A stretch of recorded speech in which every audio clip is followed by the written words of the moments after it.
우리에게 다시 한번 새해 2026년을 허락하시고 또 새해 첫 주에 다른 곳에 가지 않고 이렇게 하나님을 예배할 수 있는 자리에 인도해 주신 우리 하나님께 다시 한번 진심으로 감사드립니다. 우리가 아까 함께 보았던 것처럼 올해 우리 교회 표어는 말씀으로 회복되는 교회입니다. 그래서 우리 성가대 찬양도 제가 특별히 올해 첫 주에 이 곡을 말씀, 정말 주의 말씀은 내 발의 등이요 내 길의 빛이니이다. 이게 사실은 올해의 이제 우리 상반기에 헌금송이 될 것입니다. 근데 헌금송을 이제 이것도 하고 성가대도 하면 중복이 될 것 같아서 이제 오늘까지만 작년 헌금송으로 했고, 이제 다음 주 헌금송은 우리 성가대가 했던 이 주의 말씀은 내 발의 등이요 내 길의 빛이니이다. 이 찬양을 하나님께 올려드리려고 합니다. 올해 한 해 우리가 말씀 붙잡고 살아가야 할 이 말씀, 바로 시편 119편 105절입니다. 이 말씀을 붙잡고 올 한 해 하나님의 말씀으로 내 개인의 삶이 먼저 회복이 되고, 내 개인의 삶이 회복이 되면 내가 속해 있는 내 가정이 당연히 회복이 될 것이고, 또 말씀으로 회복되는 그 가정이 모인 이 베델교회는 당연히 말씀으로 회복되는 교회로 세워지게 될 것입니다. 그런 마음으로, 그렇게 되길 바라는 마음으로 이 표어와 말씀을 정했습니다. 흔히 이 교회 표어는요, 그 교회의 방향이자 그 교회의 존재의 이유이기도 합니다. 그런데 대부분 경우 표어만 정해놓고 그 표어를 실행하기 위한 노력이나 방향은 잃어버린 채 말만 표어로 정해놓는 경우가 사실 적지 않다는 것이죠. 올해 베델교회는 말씀으로 회복되는 삶, 말씀으로 회복되는 가정, 말씀으로 회복되는 교회로 세워지도록 저희는 바로 이 말씀 묵상에 집중하려고 합니다. 일주일에 한 번 예배당 여기 와서 성경을 보는 종교인이 아니라 매일매일 여러분들이, 여러분의 집과 여러분의 회사가 여러분의 교회가 되는 것입니다.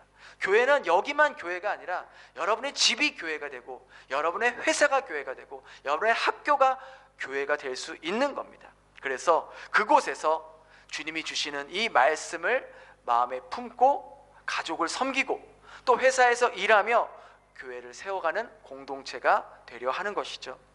제가 지난 주일날 예배 후에 이제 품위흥에 있는 하늘꿈교회에서 진행한 목회자 세미나가 있었습니다. 목회 데이터 연구소의 그 대표를 맡고 계신 지용근 소장님이 오셔서 앞으로 한국 교회의 전망을 통계로, 데이터로 분석해 주는 그런 세미나였는데, 2026년 한국교회 트렌드 2026년 핵심 키워드는 바로 심플 처치였습니다. 심플 처치. 심플 처치란 교회가 너무나도 많은 사역과 행사들로 인해서 정작 교회의 본질과 중심을 잃어가고 있는데, 계속해서 성장하고 부흥하고 있는 교회는 많은 행사와 프로그램을 줄이고 한두 가지에만 집중하는 모습을 보였다는 것이죠. 그래서 이 심플 처치 사역 가운데 그 두 가지 핵심 사역이 있는데, 그중 첫 번째 사역이 바로 말씀 사역이었다는 것입니다. 교회의 본질인 하나님의 말씀을 통해서 바로 세워져 가고, 그 말씀으로 교회 구성원들이 함께 관계를 맺어갈 때 교회는 이 어려운 시대 속에서도 꾸준히 발전하고 부흥하고 성장해 가고 있는 모습을 데이터로 보여주면서 이야기를 해주었습니다. 그 이야기를 들으면서 저 역시도 우리 베델교회가 이제 새해부터는 더 말씀에 집중하는 것과 일맥상통하는 것을 또 느끼게 되었습니다. 그래서 올해부터 우리 베델교회는, 우리가 작년에도 그렇게 했지만 올해 더욱더 말씀으로 무장하는 교회가 되려고 집중하고 또 노력하고 모든 프로그램을 거기에 맞추려고 합니다. 작년에 우리가 매일 성경을 처음으로 도입해서 말씀 묵상하면서 어린 아이들부터 또 어른에까지 매일매일 말씀 묵상하는 것을 훈련했습니다. 비록 작년에는 우리 남성분들은 많이 참여하지 않았지만 올해부터는 거의 한두 분만 빼놓고 95%가 가까이 매일 성경책을 신청해서 말씀으로 무장하고 훈련할 준비가 되어 있는 것에 하나님께 감사드렸습니다. 그래서 올 한 해 우리는요 이제 매 주일마다 이 매일 성경책을 가지고 와서 예배를 드릴 겁니다. 물론 여러분들이 일반 성경책을 가져오셔도 되지만 우리는 매일매일 온 공동체가 함께 같은 말씀을 묵상하고, 주일에는 이 책에 제가 거의 대부분을 주일 본문을 가지고 설교를 할 겁니다. 뭐 특별히 더 중요한 본문이 있으면 그 주에 다른 본문을 할 수도 있지만, 거의 웬만하면은 이 매일 성경에 나와 있는 순서대로 그 주일날 본문을 설교로 하려고 합니다. 그렇게 하려고 하는 이유는 여러분들이 월, 화, 수, 목, 금, 토 매일매일 말씀을 묵상하면 그 주의 주일 선교를 너무나도 쉽게 잘 이해하고 또 문맥을 쭉 하나의 흐름으로 이어질 수 있기 때문에 여러분들이 제 설교를 더욱더 쉽게 이해하시고 더욱더 그 말씀이 여러분의 마음에 와닿을 수 있기 때문입니다. 그리고 여러분, 한번 제가 다 가지고 오라고 말씀드렸죠. 이 매일 성경 33페이지를 한번 펴보세요. 33페이지 33페이지를 펴보시면은 뭐가 나와 있죠? 주일 설교 메모란이라는 게 있죠. 그죠?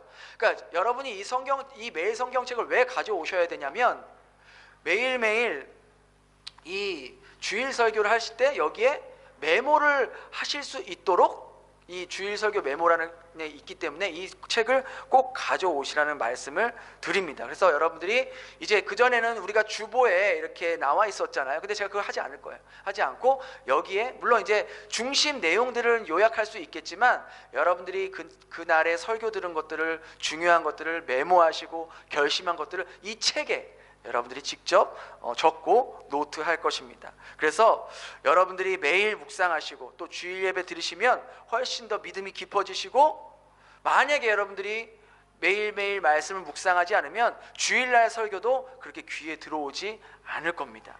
여러분의 믿음이 제자리 걸음만 반복되게 될 거예요. 그래서 저는 여러분이 올 한 해는 매일 스스로 말씀을 묵상할 수 있도록 도와드릴 것이고, 여러분이 말씀을 스스로 묵상하는 그 과정을 통해서, 그 시간을 통해서 살아계신 하나님, 나를 구원하신 하나님, 지금도 나를 위해 신실하게 일하시는 그 하나님을 발견할 수 있도록 도와드린다는 것이죠. 저 역시 목회를 하면서 또 많은 경우 마음이 낙심되고 또 교회의 문제로 걱정이 되어서 제 마음이 흔들리고 그렇게 또 염려하고 있을 때, 이 말씀을 묵상하는 시간을 통해서 흔들렸던 제 마음을 다시 한번 동여매고, 하나님의 일하심을 의심하던 저에게 다시 한번 이 말씀 시간을 통해서 확신을 갖게 해주고, 제가 어떤 것을 선택해야 될지 잘 모를 때, 고민하고 있을 때 말씀 묵상을 통해서 제가 선택해야 할 길을 밝히 알려주었던 적이 한두 번이 아니었던 것이죠. 그렇게 말씀 묵상을 통해서 하나님을 깊이 만나고 또 그 시간이 저를 회복시키고 또 다시 담대하게 용기를 내어서 사역할 수 있는 큰 원동력이 되어 주었다는 것이죠. 저는 이렇게 좋은 것을, 이 정말 귀한 것을 저만 누리고 있는 것이 아니라 정말 제가 사랑하는 우리 교회 성도님들과 함께 나누길 원한다는 거예요. 그래서 여러분들도 정말 하나님 믿으면서 이 땅에서 살면서 정말 기쁘게 살았으면 좋겠고, 하나님의 자녀로 살아가는 것이 얼마나 큰 축복이고 얼마나 큰 은혜인 것을 깨달았으면 좋겠고, 이 말씀 묵상을 통해서 우리 삶의 진짜 행복, 그냥 세상이 말하는 그냥 잠깐 행복, 가짜 행복 아니고 진짜 행복감을 찾기를 바라고, 또 여러분들의 삶의 방향도 발견할 수 있기를 정말 목회자로서 바라고 있는 거예요. 말씀을 묵상하는 가운데 하나님이 나를 얼마나 사랑하는지, 나를 위해 얼마나 큰 은혜를 베푸셨는지를 발견하고 깨닫게 될 때 비로소 우리 영혼이 회복되고, 우리의 영혼이 회복되면 자연스럽게 우리가 속해 있는 가정과 회사가 회복될 것이고, 결과적으로 우리가 모인 이 교회가 회복되는 그러한 놀라운 역사가 올 한 해 일어나게 된다는 거예요. 그리고 또 한 가지, 우리 베델교회가 올해 한 해 집중해야 할 것은 바로 소그룹의 활성화입니다. 제가 우리 구역장님들 작년 10월 말쯤 그때 구역장님들과 우리 부서장님들에게 다 한 권씩 드린 책이 있어요. 바로 이 책인데, 부흥하는 교회 또 쇠퇴하는 교회라는 책입니다. 이 책에는요 320개의 교회 담임 목사님들과 성도들을 대상으로 설문조사를 했는데, 그 설문조사 가운데 부흥하는 교회는 어떤 이유 때문에 부흥하고 또 쇠퇴하는 교회는 어떤 이유 때문에 쇠퇴하는지를 데이터를 통해서 분석한 내용을 다루는 책이었어요. 현재 한국 교회에서 부흥하고 성장하고 왕성하게 활동하고 있는 교회의 공통점을 하나 뽑으라면 바로 소그룹 모임의 활성화입니다. 부흥하는 교회의 84%의 성도님들이요, 자기 교회의 소그룹이 활발히 하고 있다라고 응답한 반면에, 쇠퇴하고 있는 교회는 성도의 50%만이 자기 교회의 소그룹이 활발하다라고 그렇게 응답을 했습니다. 소그룹이 존재하지 않거나 이름만 있지 활동이 거의 없는 소그룹의 교회들은 계속해서 성도 수가 감소하는 반면에, 소그룹이 계속해서 활발한 교회는 계속해서 새로운 성도들이 늘어나는 것을 데이터를 통해서 보여주었다는 것이죠. 특별히 이 소그룹 중에서도요, 3040, 이 젊은 세대 소그룹이 잘 형성되어 있는 교회는 계속해서 부흥하는 추이를 나타나고 있는 것이 특별한 점으로 볼 수 있다는 것이죠. 이런 소그룹 활성화의 여부 중에 결정적인 변수가 뭐냐? 바로 성도들의 참여도라는 것입니다. 성도들의 참여도. 제가 아무리 여러분들을 소그룹으로 묶어 놓아도 여러분들이 적극적으로 참여하지 않으면 활성화되기 어렵다라는 것이죠.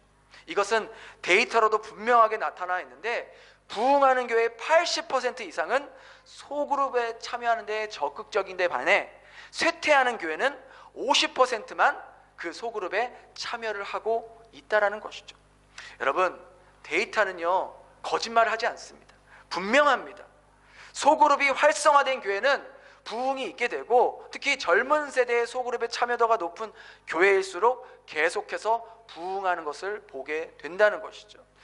여러분들이 베델교회의 멤버라고 생각하시고 이 베델교회가 앞으로도 하나님께 쓰임받고 구원의 통로가 사용되는 교회가 되길 정말 원하신다면, 여러분 한 사람 한 사람이 소그룹 모임에 적극적으로 참여해 주셔야 한다는 것이죠.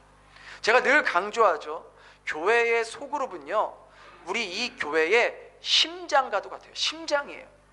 소그룹이 활성화되고 서로 모이기를 기뻐하면 그 교회는 부흥할 수밖에 없어요.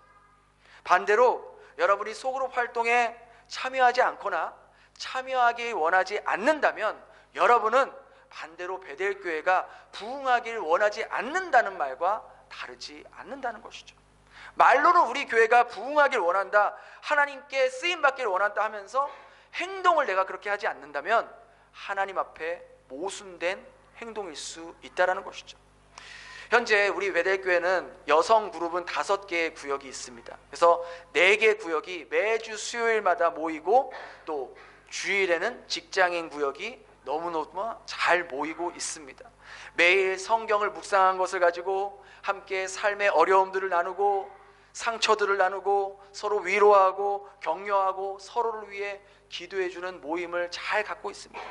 이렇게 소그룹이 잘 되어 있기 때문에 소그룹의 그 인원들이 서로 유대감이 깊어지고, 또 그리스도 안에서 한 몸이라는 걸 느끼게 되고, 내가 베델교회 한 소속감을 느끼면서 교회를 세워가고 있죠.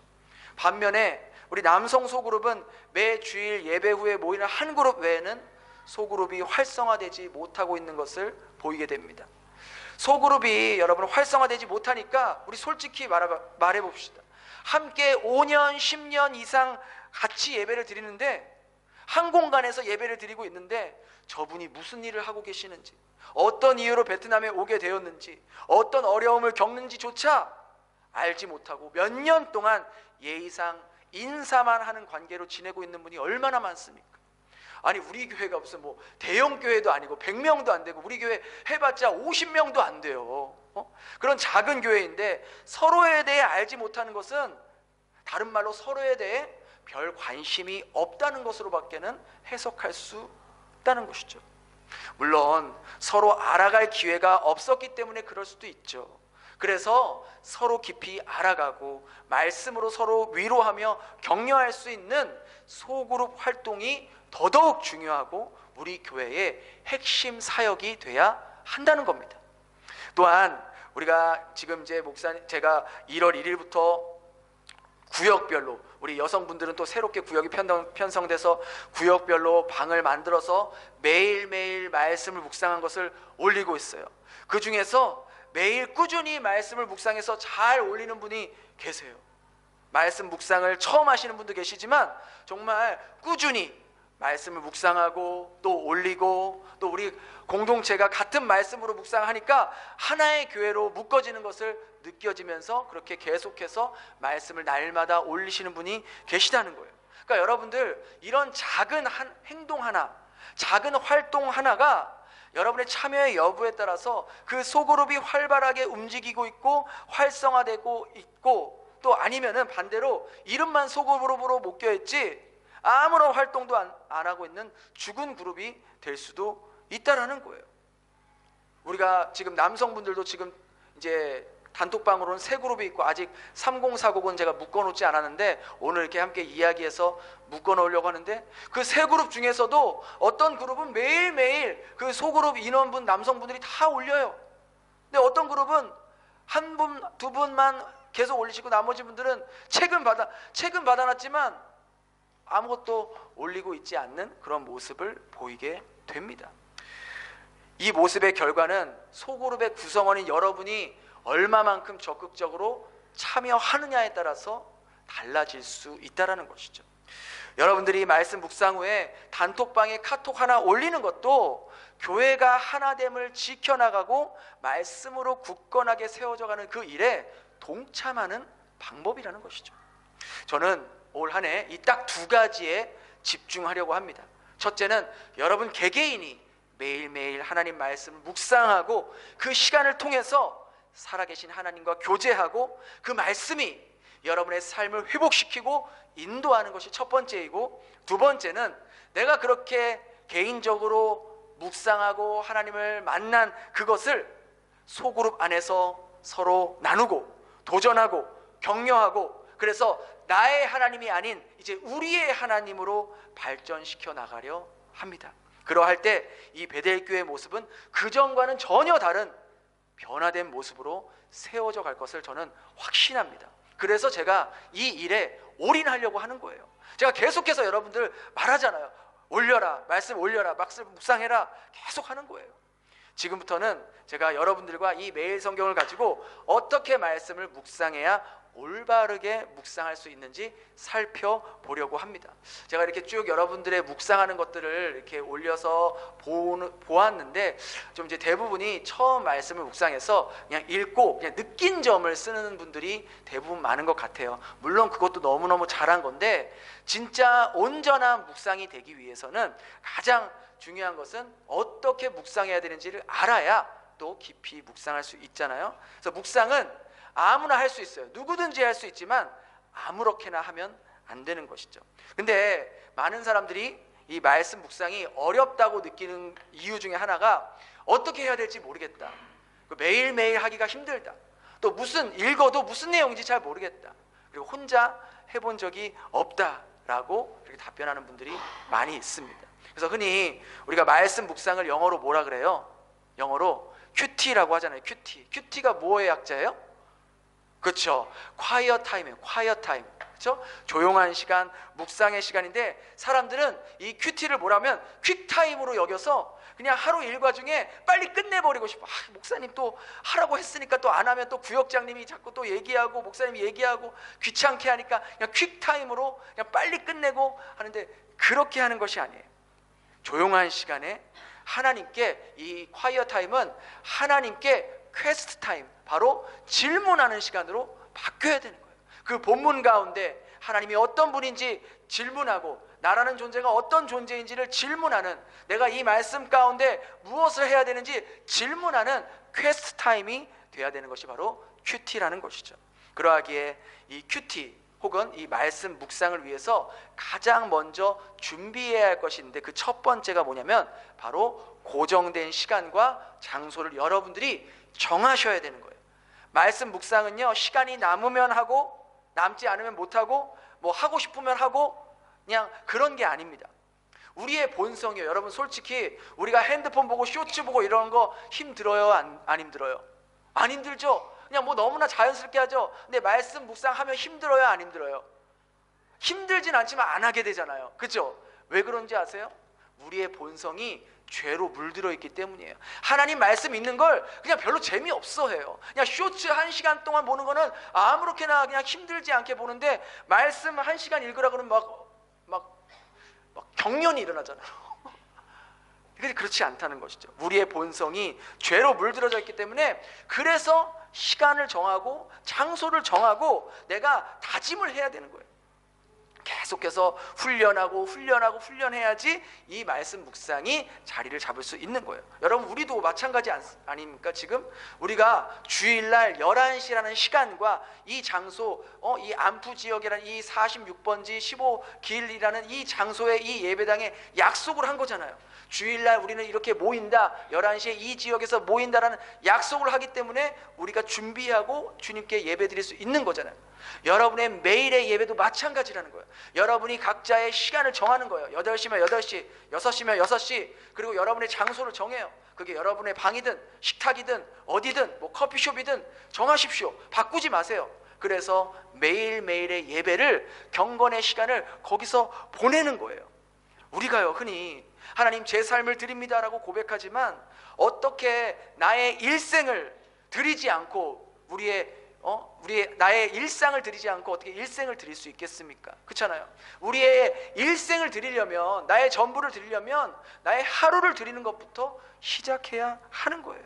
하루가 모여서 일주일이 되고, 일주일이 모여서 한 달이 되고, 한 달이 모여서 1년이 되고, 1년이 모여서 전 일생이 되는 거잖아요. 여러분 신앙생활은요 우선순위의 싸움이에요. 우선순위의 싸움.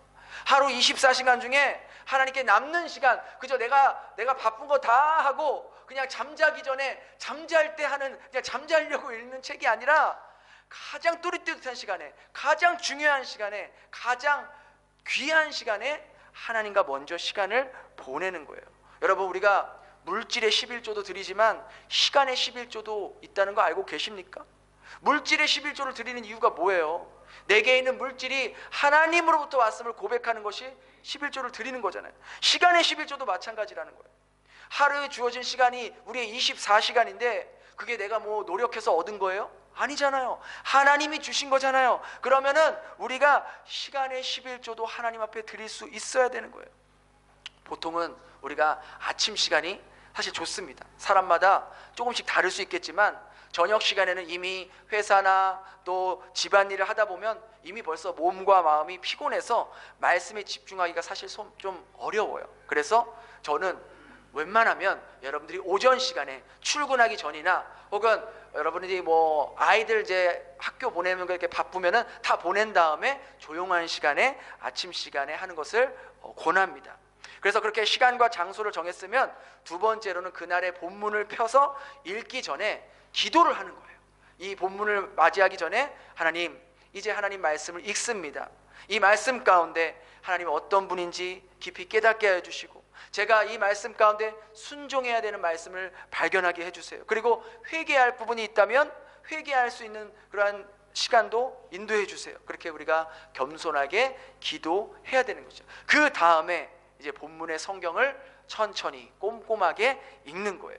성경을 읽을 때 여러분 그냥 이 매일 성경 읽을 때 그냥 눈으로만 읽지 마시고 펜으로 줄 그으면서 읽다가 여러분들이 감동되는 말씀, 단어가 있으면 동그라미도 치시고 줄도 치시고 또 내가 순종해야 하는 말씀으로 여겨질 때 그 구절을 그으면서 읽는 거예요. 그 말씀이 하나님이 오늘 내게 주시는 말씀일 수도 있겠다라는 마음으로 받아들이는 것이죠.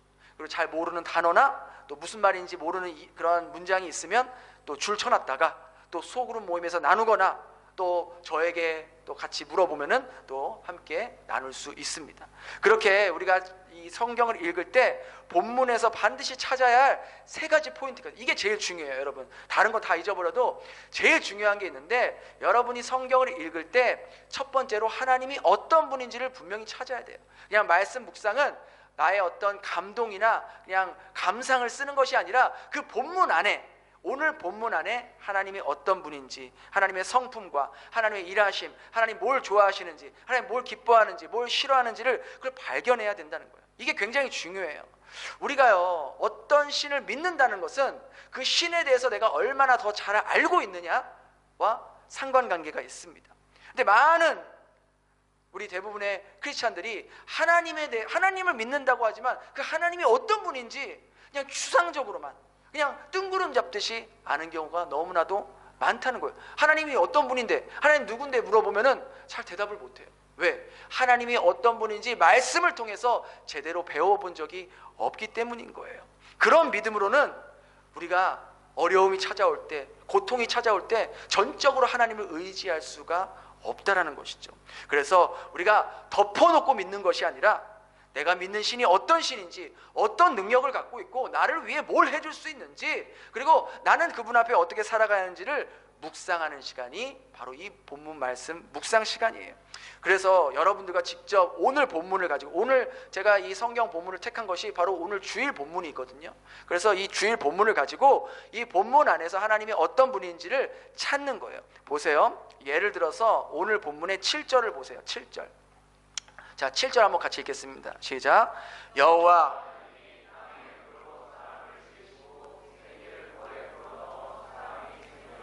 그러니까 여러분들이 이제 말씀을 읽을 때 여기서 하나님이 어떤 분이냐를 찾으셔야 되는 거예요. 그럼 여기서 하나님이 어떤 분이냐? 아, 하나님은 흙으로 사람을 만드신 분이구나. 그죠? 흙으로 만드시고 또 그 코에 하나님의 생기를 불어넣어 사람이 생명이 되게 하시는 분이구나. 즉 생명이라는 것은 살아있는 존재를 의미하거든요. 이렇게 말할 수도 있잖아요. 아, 그러면은 하나님은 흙으로 사람 만드시고 생기를 불어넣어 생명이 되게 하시는 분이구나. 그러면 하나님은 생명이 없는 것에 생명을 불어넣어 줄 수 있는 분이구나. 우리가 조금 더 깊이 묵상하면 아, 하나님은 그러면 삶과 죽음을 주관하시는 그러한 분이시구나 라고 우리가 묵상하고 그 본문에서 하나님을 찾아낼 수 있겠죠. 또 8절에 보면 우리 8절 한번 같이 읽어볼까요? 시작. 여호와 하나님이 동방의 에덴의 동산을 창설하시고 그 지으신 사람을 거기 두시고, 그러니까 여기에서도 아, 그럼 하나님은 어떤 분이냐? 하나님은 에덴이라는 이 풍요로운 정원을 만드시고 사람이 살 수 있게 해주시는 분이구나 라는 것을 우리가 발견할 수 있어요. 또 16절 17절에는 하나님은 창조주와 피조물의 분명한 경계를 그으신 분이다. 그러니까 16절과 17절에 뭐라고 하냐면 우리가 알고 있는 그 선악과 먹지 말아라, 이거는 다 먹지 마라, 다른 건 다 먹어도 되는데 요 동산 정원에 있는 거 이거 하나는 절대 먹으면 안 돼 라는 것을 묵상했을 때 아, 하나님은 창조주와 피조물에 대한 분명한 경계를 그으시는 분이구나, 그리고 하나님 우리에게 명령하시고 말씀하는 분이구나 라는 것을 발견할 수 있는 거죠.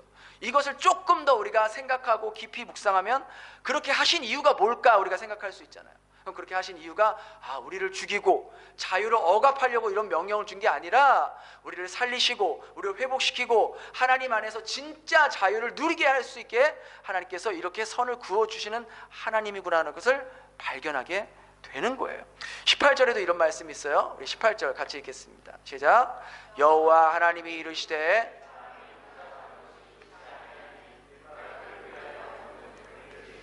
그러니까 여기서도 하나님이 어떤 분이냐? 하나님은 사람이 혼자 지내는 것보다 돕는 사람과 함께 살아가기를 원하시는 분이구나. 또 우리가 이걸 더 깊이 묵상하면은 아, 하나님은 이렇게 한 사람의 그런 고독과 외로움과 또 결핍을 아시고 우리 한 사람 한 사람 필요를 가장 좋은 걸로 채워주실 수 있는 분이구나라는 것을 이 본문 안에서 우리가 하나님을 발견할 수 있게 된다는 것이죠. 24절에도 이렇게 나와 있죠. 남자가 부모를 떠나 그의 아내와 합하여 둘이 한 몸을 이룰지라. 아, 이 본문 안에서 어떻게 찾을 수 있어요? 하나님은 가정 공동체를 처음으로 만드신 하나님이구나. 그러면 하나님께서 가정 공동체를 만드셨다면 우리 가정의 주인은 누구예요? 하나님이라는 거예요. 그걸 우리가 그 본문 안에서 발견할 수 있는 것이죠. 또한 여기가 우리가 이렇게 보면은 아, 하나님은 분명 남자가 그 아내와 합하여 둘이 한 몸이 됐다라고 말씀하셨잖아요. 그러니까 하나님이 분명 남자와 여자가 한 몸을 이루게 하셨지 남자가 남자를 만나서 한 몸을 이루거나 여자가 여자를 만나서 한 몸을 이루거나 말씀하지 않으셨구나. 또는 남자가 여자가 되는 것을, 여자가 남자가 되는 것을 그 어디에도 용납하시지 않았구나. 그러니까 우리가 창세기 1장과 2장을 자세히 보면은 올바로 이것만 알고 있어도 인권이라는 이름하에 자행되는 반성경적인 그러한 어떤 동성애나 트랜스젠더를 옹호하거나 지지하는 사람들 편에 설 수 없다는 것을 창세기 1장 2장만 제대로 봐도 우리가 알 수 있다라는 거예요. 이렇게 하나님에 대해 오늘 본문에서만 깊이 있게 살펴봐도 사실 엄청, 제가 지금 이렇게 짧게, 시간이 없으니까 짧게 하는 건데, 여러분들이 이렇게만 한 구절 한 구절에서 하나님을 찾아도 엄청나게 많은 하나님의 정보를 찾아낼 수 있고 하나님이 어떤 분이신지를 발견할 수 있게 되는 거예요. 그렇게 하나님이 어떤 분인지 발견했다면 그 다음에는 이제 인간, 내가, 사람이 어떤 존재인지를 본문 속에서 발견해야 됩니다. 본문 속에서 인간의 역할이 무엇인지, 하나님 앞에 어떻게 살아야 되는지, 인간이 얼마나 악하고 약한 존재인지, 인간이 얼마나 하나님을 거스르는 존재인지, 반대로 그 연약한 인간이 하나님께 어떤 모습으로 나아갈 수 있는지를 본문을 통해서 발견하게 되는 거죠. 우리가 같은 본문 7절에도 같은 본문을 봐도 하나님께서 생기를 불어넣어서 또 생명이 되게 하셨잖아요. 그러면 우리는 하나님이 생기를 불어넣어 주셔야만이 생명을 가질 수 있는 존재구나라는 것을 알 수 있어요. 하나님이 그 생기를 걷어가시면 우리는 죽을 수밖에 없는 존재라는 것을 발견할 수 있는 거죠. 이렇게 여러분들이 정말 많아요. 17절에도 보면은, 또 시간이 없으니까 제가 좀 넘길게요. 17절에는 하나님께서 명령하셨으니까 우리는 하나님의 명령에 반드시 순종해야 되는 존재임을 우리가 알게 되죠. 그러니까 말씀을 따라 순종하는 존재가 될 때는 하나님께서 허락하신 그 창조 세계와 피조 세계의 그런 모든 특권을 누리며 살 수 있지만, 불순종할 때 그 특권이 사라질 뿐만 아니라 영적인 죽음, 영원한 죽음에 맞게 된다는 사실도 그 본문을 통해서 우리는 발견하게 되는 거예요. 이처럼 하나님께서 어떤 분이신지, 또 인간은, 나는 어떤 존재인지를 발견하고 찾아내는 것이 말씀 묵상인 거예요. 단순히 어떤 감정, 느낌만 쓰는 것이 아니라 그걸 찾아내야 내가 하나님 앞에 올바로 반응할 수 있거든요. 그래서 마지막으로 본문을 통해서 나에게 주시는 말씀이 무엇인가를 찾아내는 거예요. 하나님이 어떤 분인지, 인간이 어떤 존재, 그러면 나는 어떻게 오늘 살아야 되는지를 발견하고 기록하는 것이 가장 중요한 핵심 포인트라고 말할 수 있는 것이죠. 그리고 나서 여러분들이 이제 본문 옆에 있는 이제 해설 있잖아요, 그죠? 그리고 나서 여러분들이 쭉 다 적어 놓으시고 내가 올바르게 묵상했는지, 올바르게 말씀을 이해했는지 점검하려고 이 말씀 해설을 보는 거예요. 그래서 이렇게 말씀 묵상 전에 해설을 읽으려고 하지 마시고, 여러분 먼저 스스로 묵상한 후에 그걸 토대로 이제 또 해설과 잘 쭉 읽어보시고 한다면은 더 풍성한 이제 묵상이 되는 것이죠. 그리고 이제 그 묵상한 내용을 가지고 하나님, 제가 이제 이 묵상한 것을 삶에 실천할 수 있도록 도와달라는 기도하고 이제 마치면은 그 묵상이 끝나게 되는 겁니다. 여러분들이 이 순서를 좀 지켜나가면서 매일매일 말씀 묵상을 할 때 정말, 사실 이렇게 하면은요 솔직히 10분 20분 갖고도 모자릅니다. 거의 최소 30분 이상은 매일매일 말씀 묵상을, 그러니까 여러분이 매일매일 그렇게 집에서, 회사에서 예배를 드리게 되는 거예요.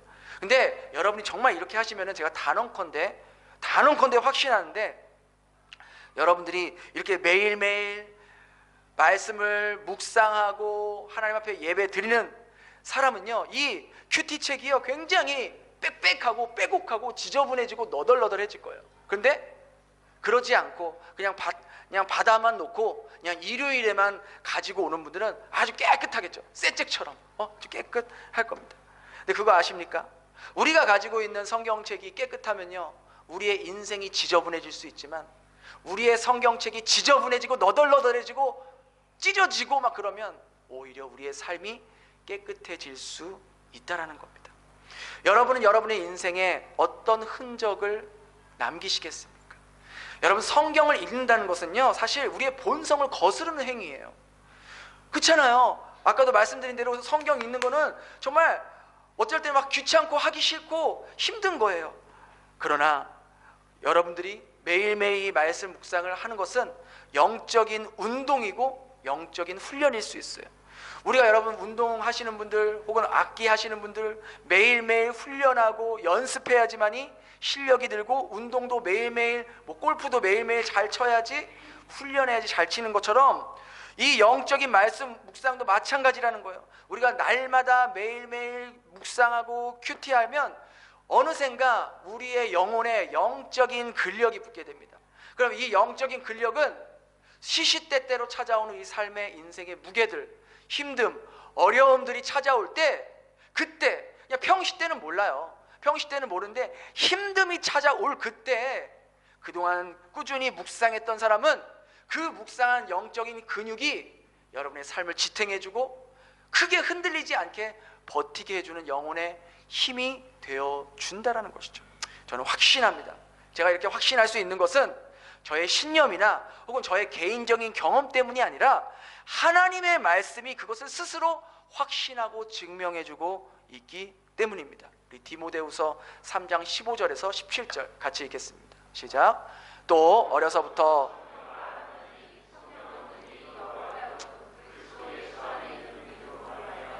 구원에 이르는 지혜가 있게 하느니라. 모든 성경은 하나님의 감동으로 된 것으로 교훈과 책망과 바르게 함과 의로 교육하기에 유익하니 이는 하나님의 사람으로 온전하게 하며 모든 선한 일을 행할 능력을 갖추게 하려. 이것이 성경이 스스로 성경을 입증하고 증명하는 말씀입니다. 2026년 베델 공동체 한 사람도 빠짐없이 이 말씀 묵상하는 훈련을 통해서 지금까지는 피상적으로만 알았던, 추상적으로만 믿었던 그 하나님을 분명한 실체로 여러분의 눈과 귀와 입술과 우리의 모든 오감과 우리의 영혼으로 느끼고 경험하는 한 해가 되길 소망합니다. 또한 그렇게 깊이 깨닫게 된 그 하나님의 사랑을 나만 알고 있는 것이 아니라 우리가 속해 있는 소그룹과 함께 나누고 함께 말씀으로 도전받고 함께 올 한 해 말씀으로 세워져가는 베델 교회가 될 수 있기를 예수님 이름으로 축복합니다. 기도하겠습니다.